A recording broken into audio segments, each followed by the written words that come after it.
Good evening, everyone. I'd like to welcome you to our global conversations here at Georgia State with Dr. Karen Wohlwend.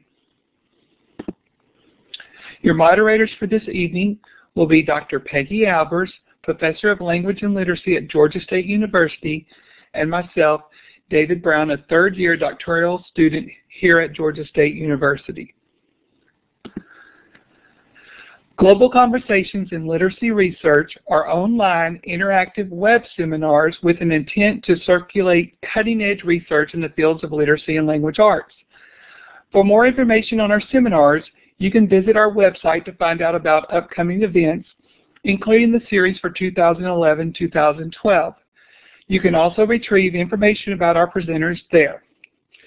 For anyone interested in presenting a web seminar, please contact Dr. Peggy Albers at the email address you see here. Here you see an interactive map in which we can see where the participants in this global conversation are listening from. If you would use your wand feature, which is located just west of Alaska on the map and above the red star, to indicate where you are listening from at this time.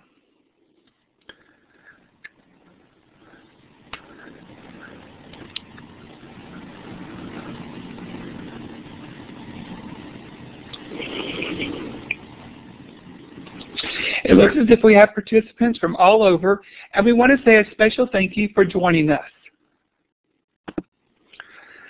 If you have any questions or comments about the presentation, please type the comments into the chat area, and Dr. Albers and I will monitor these as best as we can throughout the presentation. At the end of the presentation, Dr. Wohlwend will have an opportunity to address these. Dr. Wohlwend is an assistant professor in literacy, culture, and language education at Indiana University. She is the author of numerous articles published in international research journals on literacy and early childhood. These articles provide a critical perspective on children's play and literacy, popular media, toys, gender, and identity. Her ongoing work in new research methodologies develops innovative methods for analyzing talk, activity, and media in digital environments. Her recently released book entitled Playing Their Way into Literacies, Reading, Writing, and Belonging in the Early Childhood Classroom reframes the concept of play viewing as a literacy practice along with reading, writing, and design. I had the privilege of meeting and attending Dr. Wohlwend's presentation this past November at the NCTE convention in Chicago. So I know you're going to enjoy her presentation and gain more knowledge about children and their literate life tonight. It is my honor and pleasure to introduce Dr. Karen Wohlwend and her presentation entitled Constructing the Child at Play, From the Schooled Child to Technotoddlers and Back Again. Let's give her a virtual round of applause. Please use the hand near the smiley faces.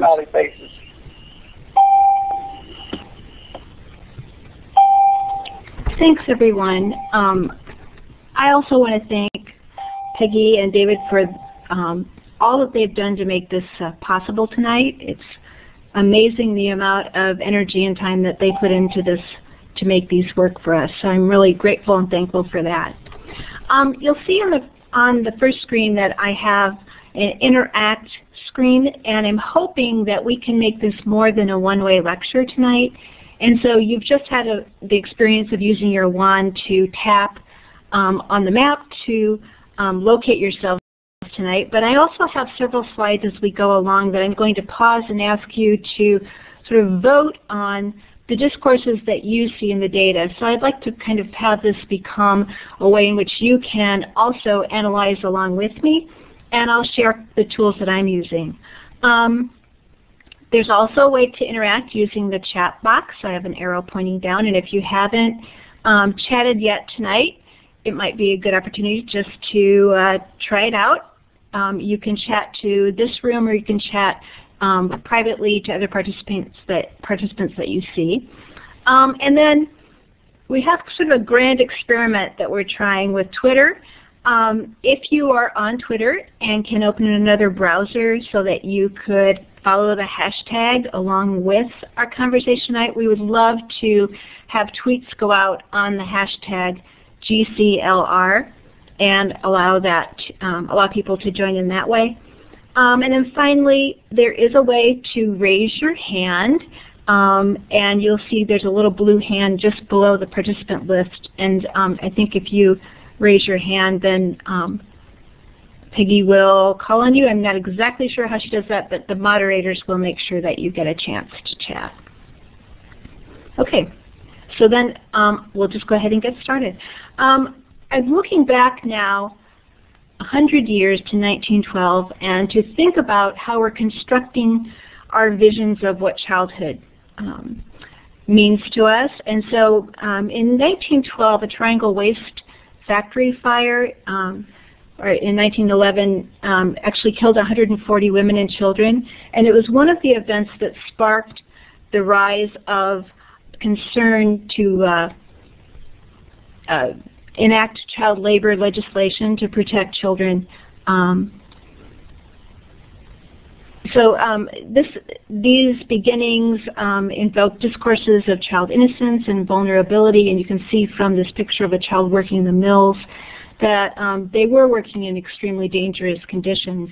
But this legislation institutionalized the period we now know as childhood, in that children could no longer be seen as just part of the workforce. And so they were pulled out of factories and sweatshops and out of mills and put into schools. So this became sort of a mandated space where children would spend childhood, and this became the child's work, going to school. But along with that, there was quite a lot of concern that children should be connected to nature. This was something that they were not getting when they were in the factory settings. And so the idea that children needed to be close to nature, that it fulfilled something within them, was very strong with this as well. And so now we have today, we've moved ahead, 2012, we have the techno-toddler, and instead of being connected to nature, children should be connected. So I'm going to show a series of videos tonight, and you'll see that on each video there's also a way that you can access the YouTube screen as well if it's not working for you from here. And so I'm going to let Peggy go ahead and show the first video for us.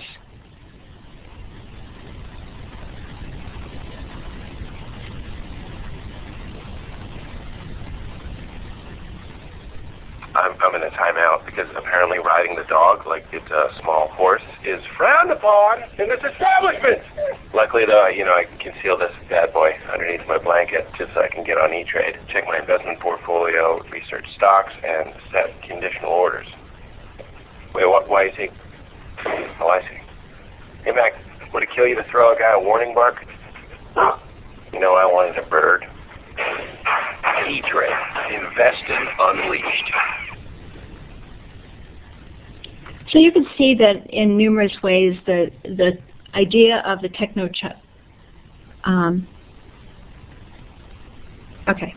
I'm sorry, I just saw a note pop up to me on the screen. You can see in various ways that the techno-toddler is sort of this construction of this very savvy young child who has a facile understanding of how technology works, often beyond what adults have.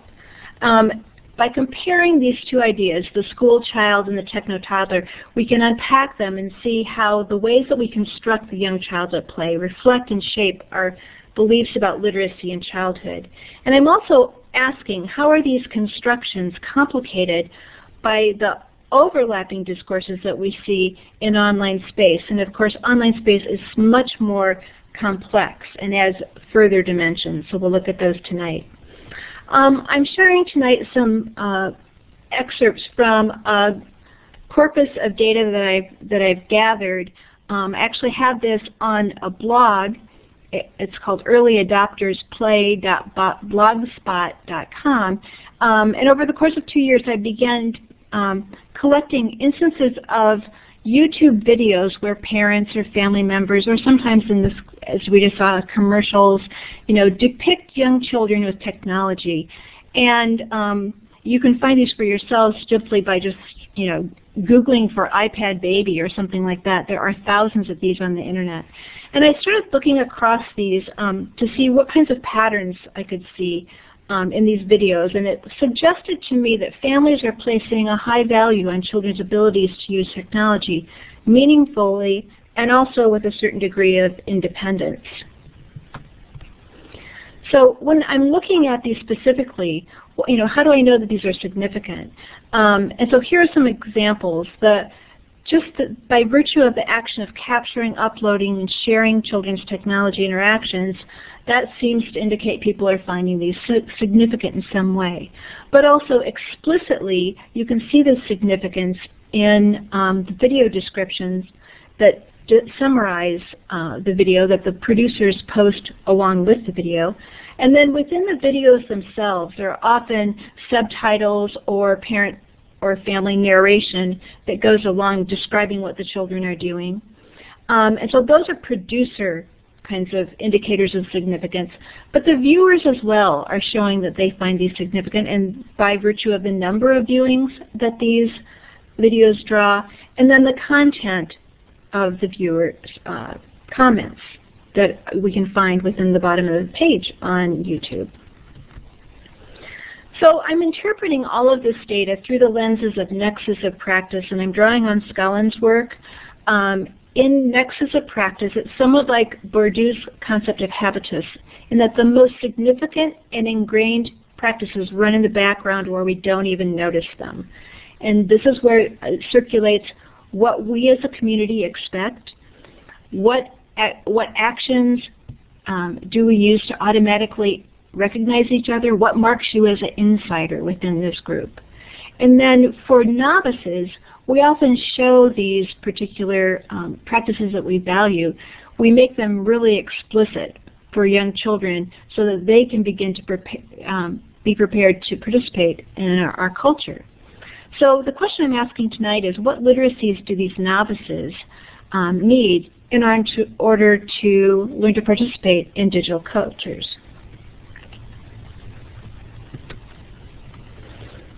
We can look at this two ways, and the reason it's important for literacy is because these tools that are online children are using to mediate the world.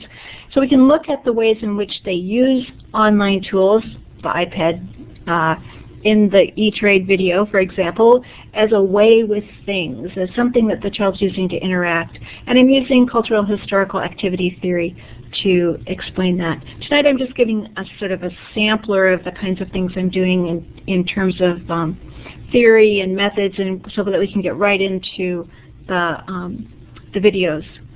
And the other theory that is combined in the idea of Nexus of Practice is the idea that we are using social practices when we're interacting with technology. And so it's demonstrating our embodied habitus, those sort of memorized bodily ways of doing things that we just sort of, in quotes, naturally take up. So when we're examining Nexus of Practice, we're looking at the mediated actions. That means those embodied gestures or action-oriented ways of operating literacies with new media. So, for example, on an iPad, you're looking at how fingers are moving, what's happening on the touch screen. And iPads are particularly useful in early childhood because there's that immediate response. So never before have we had such powerful technology that seems custom-made for young children to use. So with Nexus analysis approach, I'm looking to see how action-oriented and multimodal ways of interacting happen. But I'm also looking to see what are the histories and what are the likely futures of these actions. How do things overlap, and what are the emanations? And you're going to see that in a model I have coming up. But it said more simply, we're really looking at who's doing what with discourse. So we'll look critically at this. So in the very first video, you might look to see, what do you think the mediated actions are? What are the ways of handling that this techno-toddler is picking up as she learns to play Angry Birds.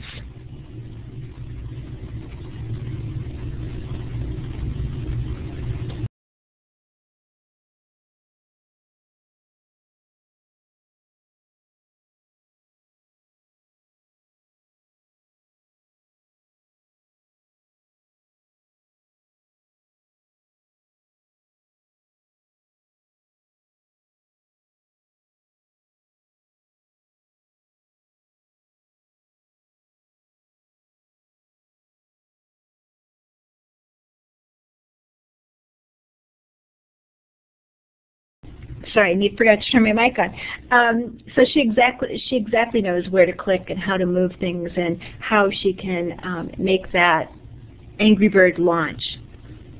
So if we think about who's doing what with Discourse in this YouTube video of a toddler playing Angry Birds, we might think about with whom for what purpose.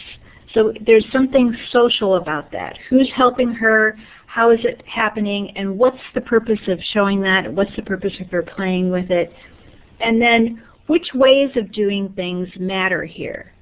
So thinking about her historical body, what are the ways of her handling materials and tools that matter? And then finally, what's Discourse doing here? We use Discourse to justify these things or to question these things or to make them problematic. So we're looking at the discourses that are operating in this space.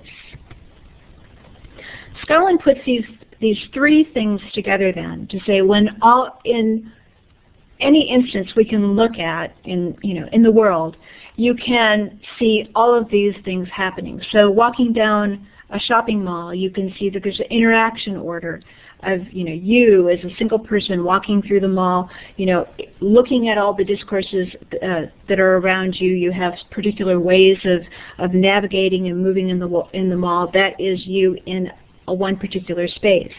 But when we move this to the online space, I'm arguing that we have a convergence here of where is she located? Is she on the kitchen table in her family's kitchen? Is she on the screen in my den? Is she in your living room? Where is she?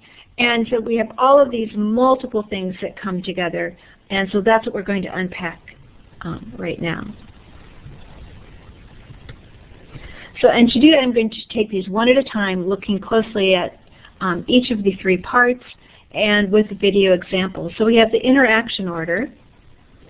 So this builds on Goffman's sociological theory of interaction, and he has singles with platform events, and to that I've added affinity spaces. So if we look at this little toddler playing Angry Birds as a single, the film constructs her as an independent computer user working alone. But there's a with going on. She's doing this for a parent, with a parent, parents holding the camera, so it's people cooperating. But it's also a platform event, a spectacle for the entertainment of distant viewers like us. And it's actually being played for others. And then there's an affinity space. So by virtue of posting this on YouTube, it takes another twist. And so here, it's open for fans and viewers and critics, where we're making meaning together and we're co-producing. And it brings in the notion of critique that goes along with this. And you'll see some of that as well. When children, if we look just really closely just at one of these for right now, for tonight as an example, we can say, let's take the with. Let's take the parent and child acting together. There's implicit teaching that the parent's doing, that the child's observing all day long as they see the parent engaging in techno-literacies, like operating the iPad. And then there's explicit teaching through parent coaching. And through these two kinds of teaching that happen with children in technology, novices learn, here's how to do this, but also, here's what we value. And there's also a belief there. You can do it too. So if you're familiar with Brian Camborne's theories, you can kind of map that onto the expectation portion of his work. So here's an example of a with happening with the parent, where there's explicit teaching going on.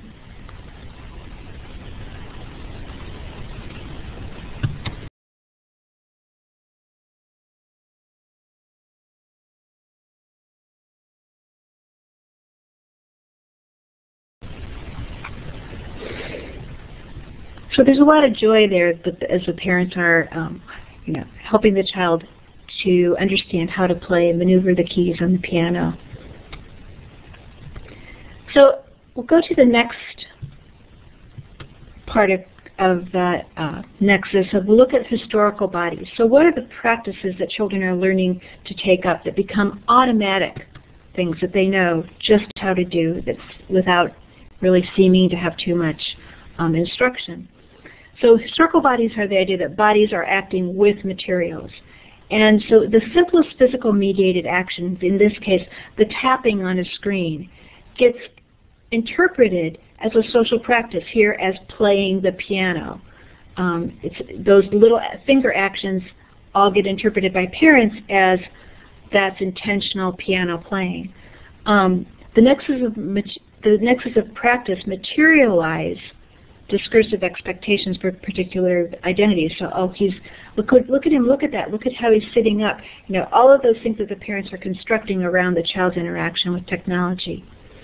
But this also means something for us in school. So Ellen Luke's written about the ways in which bodies are inscribed with certain practices. So the school child learns that writing means sitting still and holding a pencil with a proper grip, feet on the floor, erect posture in a chair. And the school teacher learns that you must intervene to correct errors so children learn the right habits, that they learn to reposition children's fingers to their proper grip.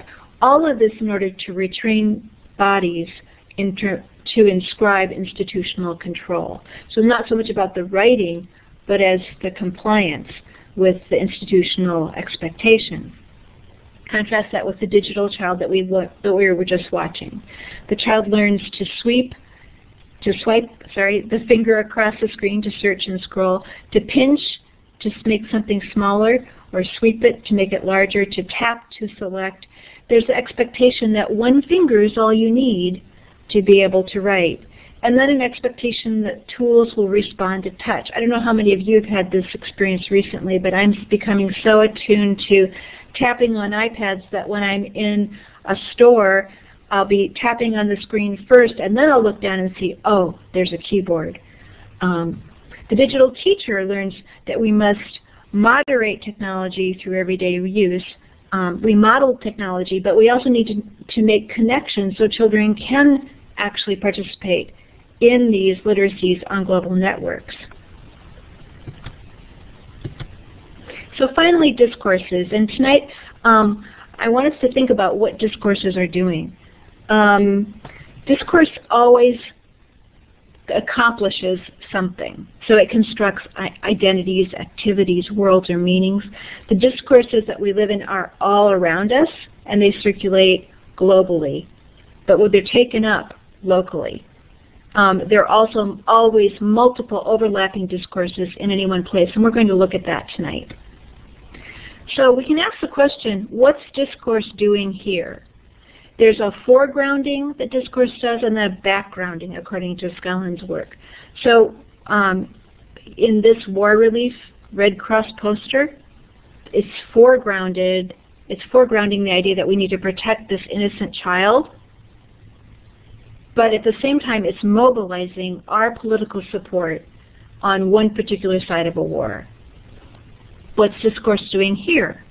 So here we have the two functions. The foregrounded picture shows us that we have obviously a vulnerable innocent, so vulnerable that she's naked, even though she has her Mary Janes and anklets on, all to make us feel a particular emotion and to buy into a particular discourse.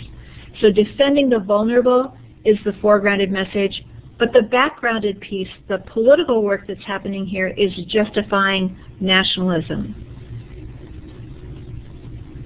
So I'm going to give you a chance to do some tweeting or chatting. We'll just take a minute here to have you share what you think what's discourse doing here?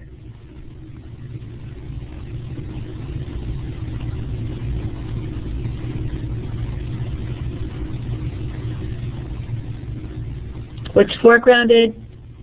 What's backgrounded? What's happening with race? Nice. Faceless adults.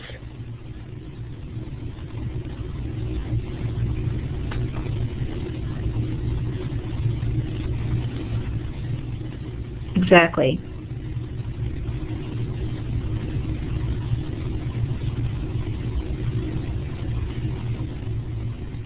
Oh, I like that we're at the same level as the child and everyone else is above us, so there's an empathy that's built there through this picture. Yeah, exactly. Thanks, Erin. So I think it's really powerful how an image does all of this, right?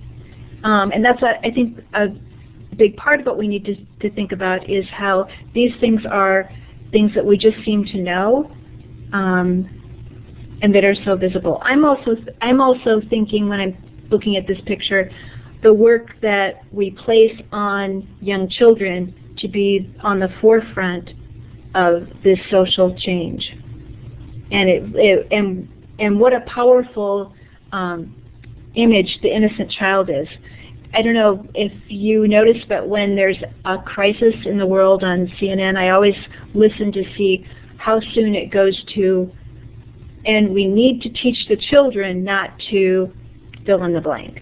Whatever the problem is, it quickly becomes a matter of protecting the children or teaching the children something. Okay, so you get the idea of the point of all of these discourses. So I'm going to now take us through 4 discourses that I think are at play when we're thinking about the digital child or the school child, and that is the innocent, the developing organism, the digital native, and the apprentice.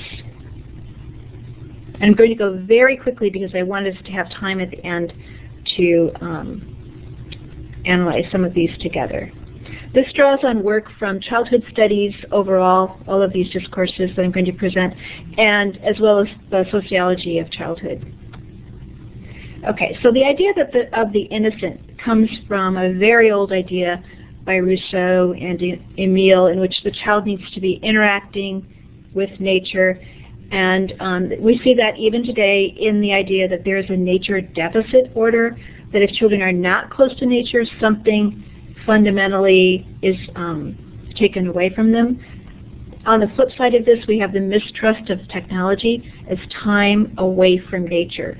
So it's a zero-sum game, either or. So if we think, what's discourse doing here? Well, it makes us, the innocent child makes us want to monitor them so that we keep them away from that is inappropriate for them, but it also disciplines adults, and by creating a role of a monitor, and then adults are monitored as to how well they're doing this. We'll go to the developing organism. The developing organism has its roots in biology. So we understand the child through this discourse as a psycho-medical, biological organism on a particular developmental path that's predictable and universal. So this sets up pathways, and it also sets up optimal windows and timelines. At the same time, we can say, what's discourse doing here? It's producing a difference.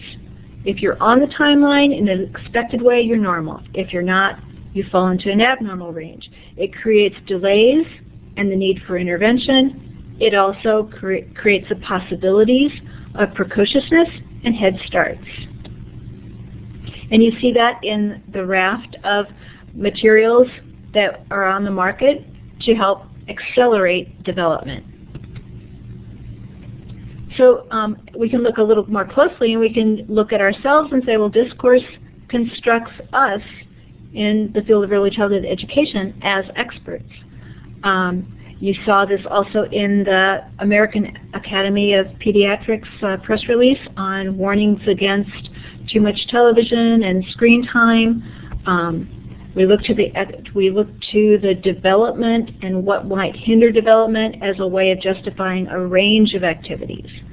And so in this report that came out from the AAP, there was a concern about the decrease in parent-child talk time and secondhand media exposure, which connotes with radiation, right? So the concerns in this were not medical. If you read the report, they were concerned about educational development for children. Okay. Moving to The Apprentice, we have childhood as a period of preparation, schooling as of the proper apprenticeship and work of children. It's the child's job. And in this view, it's a focus on the individual. So what's discourse doing here? It's individuating. We are expecting an internalized mastery of standardized content. We're producing a product here, and we want this child to be skillful in these products. It is a national mission, so it's also supporting sort of the idea of nationalism. And of course, in G's new capital work order, the new worker is an information worker and beyond. So, children should be working on digital projects, but with particular tasks in mind. Which leads us to the digital native, which is the fourth discourse. And the digital native is part of Gen Z. They're connected 24/7. Their first language is text. They are othered, but importantly, this othering makes them more empowered than adults who are constructed as digital immigrants. So what comes natural to the digital native is difficult for the adult.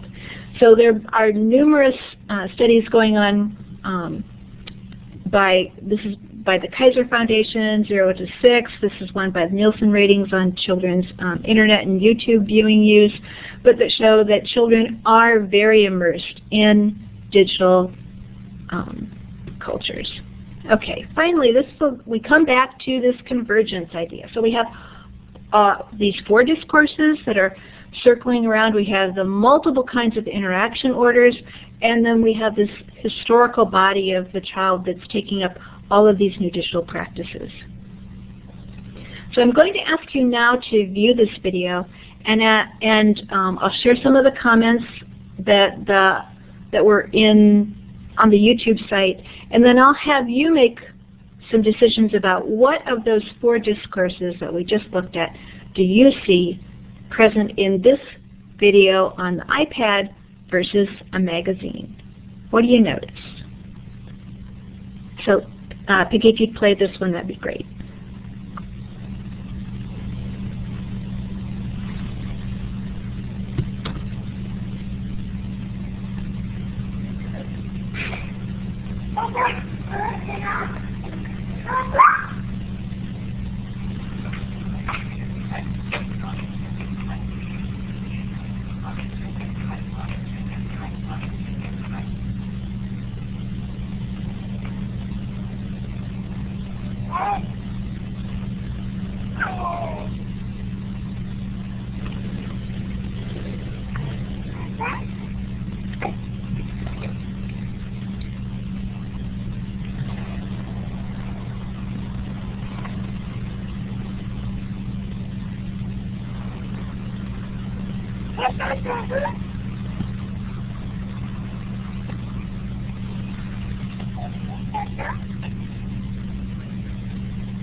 So I love it when she's trying out her finger to make sure it's still working.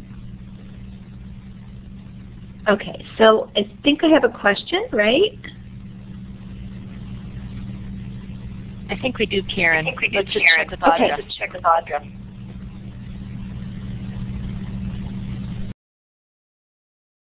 Audra, do you have a question you'd like to ask Dr. Wohlwend at this moment?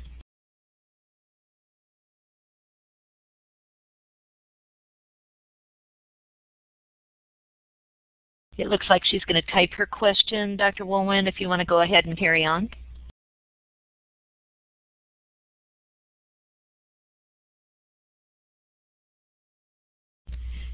Her question is, what to make of APA with no screen time for kids under 2?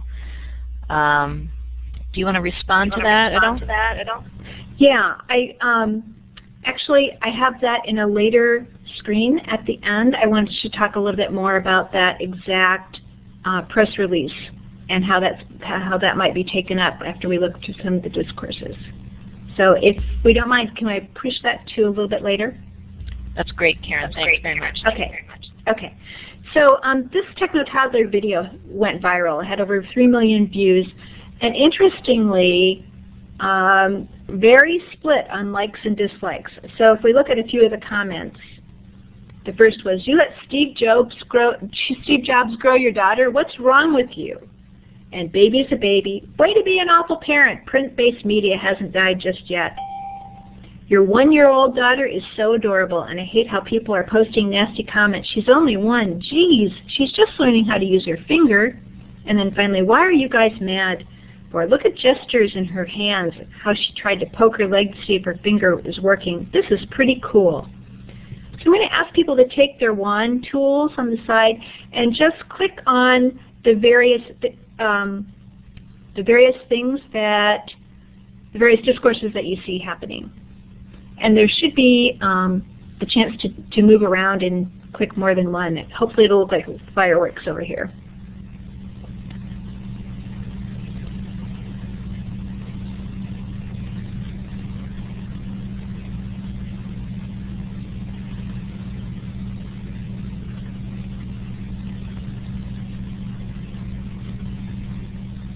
So fascinating. I would love to look how spread we have these. It's so interesting. There's so many things happening and overlapping in such interesting ways. I think let's go to a few more. Maybe at the end we'll have people can refer back and we can have some more comments and chat about this. But I'll show you what I came up with my research. So when looking at this and through my analysis, I could see this overlap of, as you did, many different things overlapping: developing organism, digital native, the innocent child. In her historical body, I think this is such a good example of the finger sweeping is already ingrained for her as a way of handling image and navigating text. And then there's an interaction order here of the parent filming, and it creates a width for a platform event, but it's filmed as a single, as if she's doing this on her own.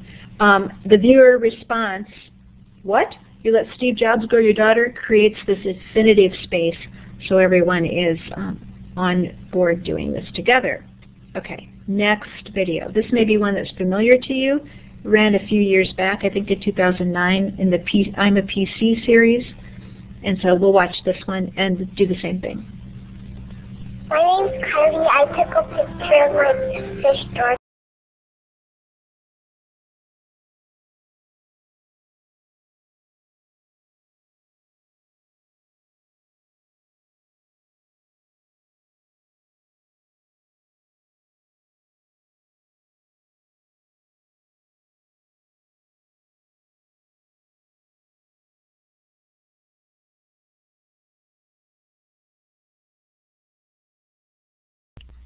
Karen, I think your mic is off there.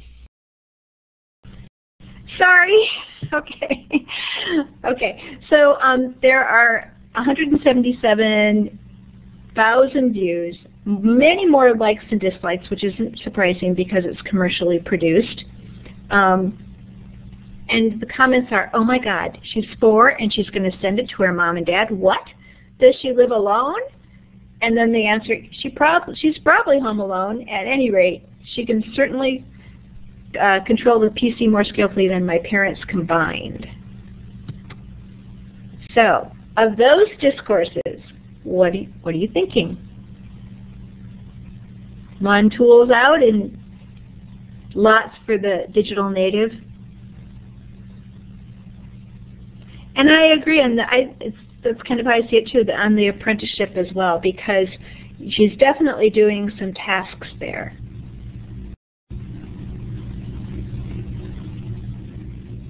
Okay, I'm going to move it on. Thank you for your help.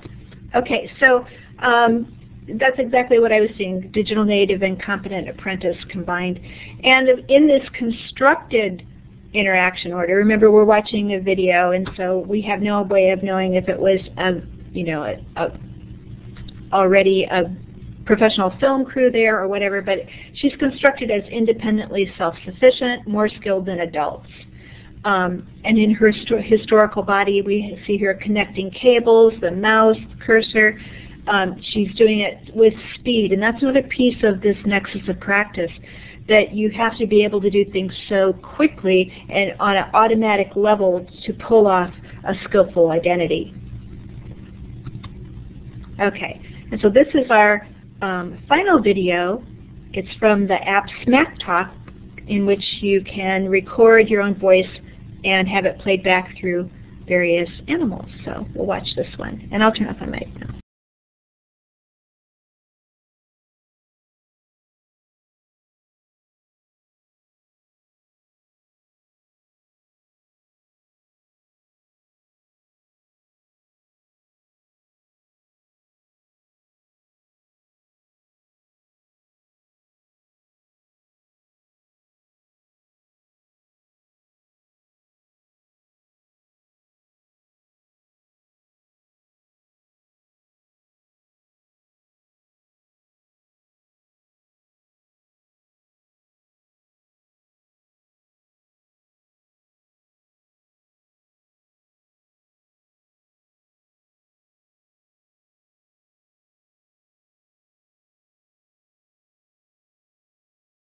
Okay, you want to turn your mic back on, Karen?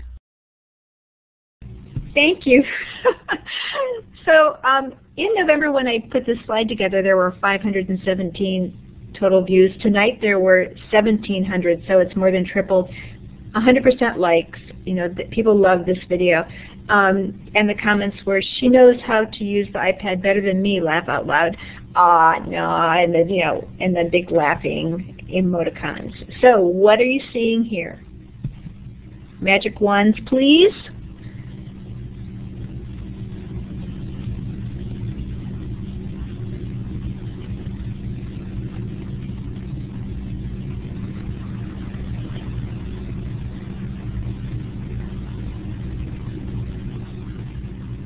Okay, in my research, I looked at the innocent child in this versus the digital native and the apprentice. So, you know, she's learning to operate all of these things. She's learning how to interact, we think, with this new technology. But then it raises some interesting questions. So, is she interacting? You know, she's using the tool, but is she talking, or is she talking to herself? What's really happening? It's not clear. So this actually, I think, is another interesting convergence with technology. And then we have, you know, bringing me back to the American Academy of Pediatrics, have this prohibition against watching too much screen time for toddlers. So what's the opportunity cost to very young children who don't have access to this kind of everyday interaction or non-interaction with technology? What are they missing out on? And then what constitutes meaning? Is this a meaningful exchange? It depends on if we think that reading would only be the lyrics, you know, of language, rather than what I call the music of language. There's certainly a rhythm that she's picking up, and even though it seems like she's just doing gibberish, she does have that sort of interaction pattern and pausing that we would expect children to be developing in their syntax. And then what's technology doing here? Is it a toy or a tool? So I don't have answers to these questions, but I think they're really fascinating to think about. So in closing here, I just want to bring us back to the school child. And I want to think about early childhood education. And we are in the model from 1911 as preparing for school. So early childhood is preparing for school, and tests are pushed down into preschool.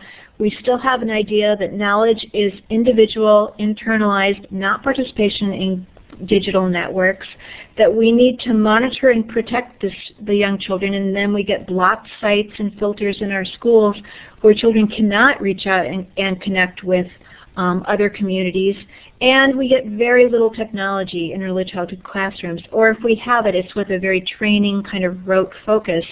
My argument is that the very youngest children deserve the very best technology, and now it's so widely available, we are out of reasons not to give it to them.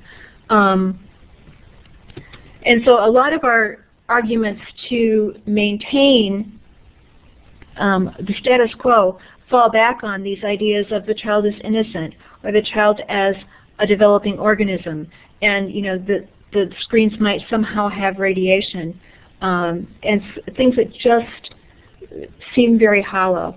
So I want to come back to Audra had a question about the pediatrics study that came out that discouraged children from watching large amounts of television or spending time in front of screens. And so what happened was that when that came to it was really more about the baby Einstein and the kind of video,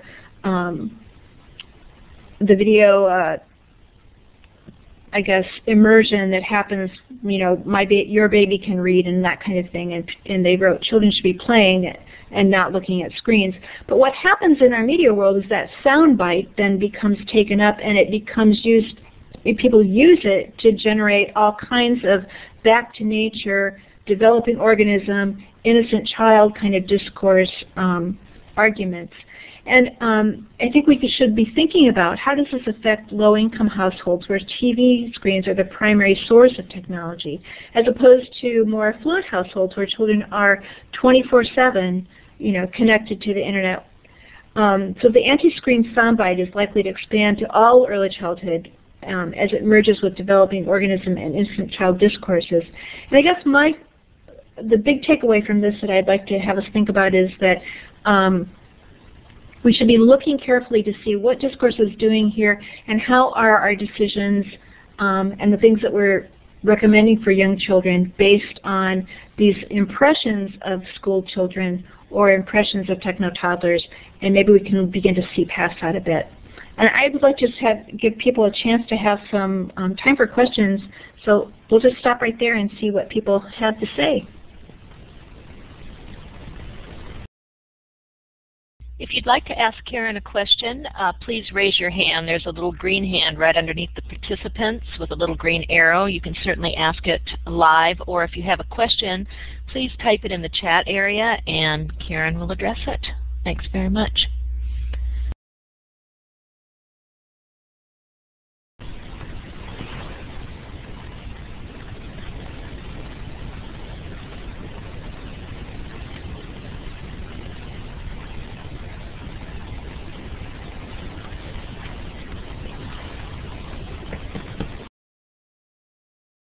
Karen, we had a question earlier in the chat area, and the participant really wanted to hear you talk a little bit about how are discourse analysis, how are they working against play? It seems that in this particular participant's school, it's a full-day kindergarten class, and there's just a sad lack of play. Do you want to talk about that at all? Yeah, I think we're seeing this everywhere. It's for at least I think the last 5 years it's been dwindling in kindergarten, and now I think it's even stretching down into preschools where play is just not able to stand up to sort of these other accountability discourses that we have in schools.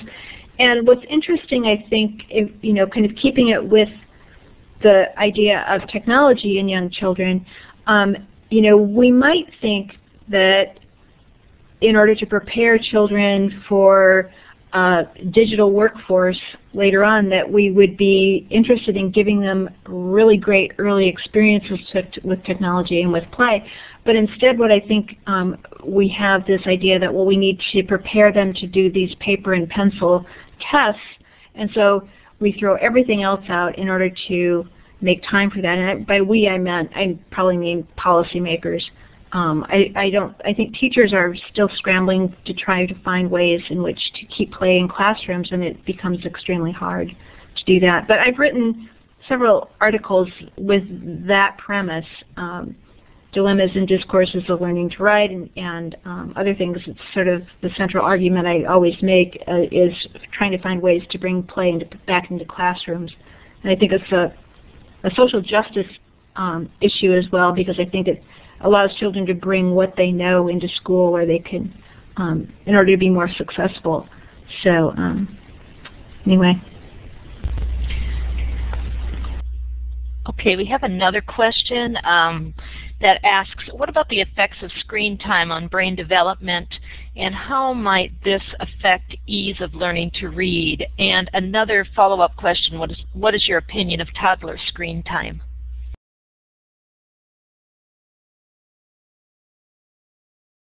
I turned your mic off, Karen. Now you can turn it on again. Sorry, it bumps me off and then I forget to flip it on. I think for a really well-reasoned response to screen time, you can look at the Joan Ganz Cooney Center. They have some great white papers on this kind of thing. But the effects of screen time on children, I think, I read through the Pediatrics Journal article, and there was very little in it about screens and brain development and that kind of thing. It was much more about talk interaction and the fact that children were gazing at TVs and not gazing at parents' faces. And I'm not sure that gaze, which if you're moving from a verbal environment to an image-based environment, that I don't think it's unreasonable to expect that gaze might shift. So I don't think that some of our ways of measuring these things are always totally in sync with the ways we're thinking about new literacies. It's definitely a time of transition. So I have sort of a very open mind about that. And does that answer the other question? Oh, I think so. That's good. Thanks, Karen. I'm turning your mic off just momentarily, and then you can turn it back on. Huli Hong has a question. I'm wondering what kind of possible literacy or other kind of learning may occur when my 3-year-old plays Angry Bird on my iPhone.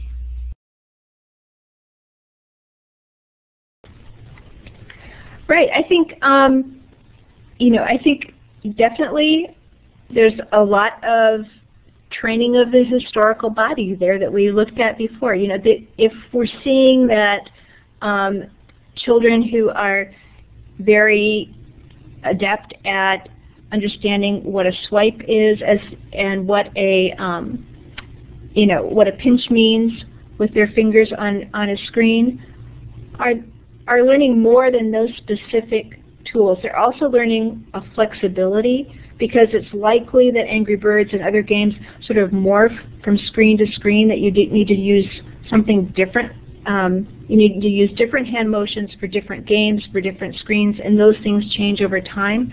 So they're also, I think, learning a very flexible use and a flexibility of that kind of digital literacy that has yet, I don't think we yet have a good understanding of what that means for them, but I think a flexible approach to those literacies will be good. That's my prediction. That's totally an opinion at this point. I think that's actually the last. We're out of time, Karen, so we're going to go ahead and conclude this presentation. I'm going to let our doctoral student host take over now. David? We want to thank Dr. Wohlwend for our presentation this evening. Her research and perspectives into the literate lives of these technotoddlers have given us a great deal to think about and has certainly informed and strengthened my own understanding of literacy education. So please join us again in thanking Dr. Wohlwend with a virtual round of applause for her wonderful presentation.